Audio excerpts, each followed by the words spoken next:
Hola, ¿qué tal? Bienvenidos a otro nuevo vídeo. Vamos a hablar de la batalla del dique de Calo o batalla de Colum, una batalla considerada un milagro en su época. De hecho, en esa época se llegó a hablar de milagro realmente, ¿no? Fue una de las batallas más importantes de la Guerra de Flandes, de la Guerra de los 80 años y probablemente la última gran victoria hispánica en esa guerra.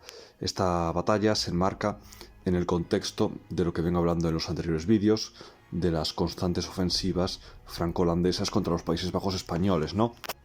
En 1638, como vimos en el anterior vídeo, los franceses atacaban Saint-Omer y se les oponía la fuerza española de Tomás de Saboya, apoyada por los imperiales de Piccolomini. Pero bueno, esto ya lo cubrí en el anterior vídeo. Y mientras tanto, ¿qué pasaba en el norte? En el norte eran los holandeses los que atacaban. Federico Enrique Casimiro quería apoderarse de Amberes, de la importante ciudad de Amberes, y para ello contaba con un ejército de 22.000 hombres. Desembarcó de sus barcos en una operación relámpago. Los holandeses atacaron los fuertes que habían sobre el dique de Calo, que era uno de los principales accesos a Amberes, y los conquistaron bastante fácilmente, bastante fácil, ¿no? El tercio balón que los defendía no hizo demasiado y de hecho se llegó a sospechar de traición. El caso es que los holandeses habían tenido un éxito muy rápido. Entonces, cuando al cardenal Infante le llegó esa noticia, la noticia de la pérdida de esos fuertes y de que los holandeses podían empezar a asediar ahora la ciudad de Amberes y bloquearla, decidió no perder tiempo y lanzarse contra ellos antes de que pudieran consolidar sus posiciones, porque entonces ya sería demasiado tarde para levantar el asedio. El cardenal Infante, según algunas fuentes estiman su ejército en 10.000, su ejército de maniobra. Yo creo que entre 10.000 y 15.000, pero bueno, podría equivocarme también, pero creo que es una estimación bastante razonable. Inferior en número a los holandeses, pero es que aún así no quedaba más remedio. El tiempo premiaba, si los holandeses consolidaban sus posiciones, Amberes quedaría totalmente rodeada. Entonces, el ejército del cardenal Infante marchó a marchas forzadas. Fijaros si iba a marchas forzadas que el cardenal Infante dormía en movimiento, dormía en su carroza en movimiento, no se paraban a descansar. Entonces, bueno, cuando llegaron decidieron lanzar un ataque. Antes de que los holandeses pudieran consolidar sus posiciones en los fuertes, decidieron lanzar un ataque aprovechando la bajamar, porque en el momento de la bajamar las posiciones holandesas eran más accesibles. Entonces se lanzó un ataque con la infantería. El tercio español de Fuenclara sería el que llevaría el peso de las operaciones, el que realizaría más méritos, aunque también el que sufriría más bajas.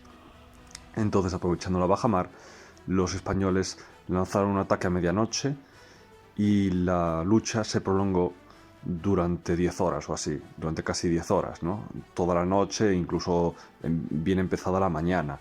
Fue una serie de duros combates cuerpo a cuerpo que las fuerzas hispánicas asaltaban los fuertes defendidos por los holandeses les rechazaban desde sus parapetos de 4 metros de altura, hasta que después de varias horas de reñida lucha y de seguir intentándolo, a pesar de los intentos fallidos, pues al final las fuerzas hispánicas consiguieron conquistar los fuertes y desalojar de ahí a los holandeses. Hasta ese momento la lucha había sido muy reñida y bueno, los holandeses aún tenían bastante capacidad de reacción y de hecho se esperaba que lanzaran un contraataque para recuperar los fuertes y ya el cardenal Infante se estaba preparando para ese contraataque, pero inexplicablemente los holandeses decidieron retirarse. No queda claro por qué. Quizás con la confusión de la oscuridad no eran conscientes de su superioridad numérica, pensaban que la fuerza hispánica era mayor de lo que realmente era.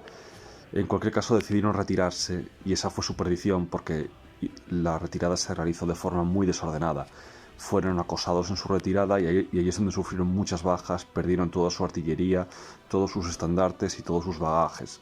Sufrieron 2.500 muertos y heridos y otros 2.500 prisioneros aproximadamente. Las bajas hispánicas fueron un poquito más de 1.000. Teniendo en cuenta la superioridad de posiciones y la superioridad numérica de los holandeses, fue una batalla bastante espectacular, una victoria bastante espectacular. La principal victoria del cardenal Infante junto con la de Nordlingen y una de las batallas realmente más espectaculares y más desconocidas de los tercios. Se llegó a hablar de milagro en esa época.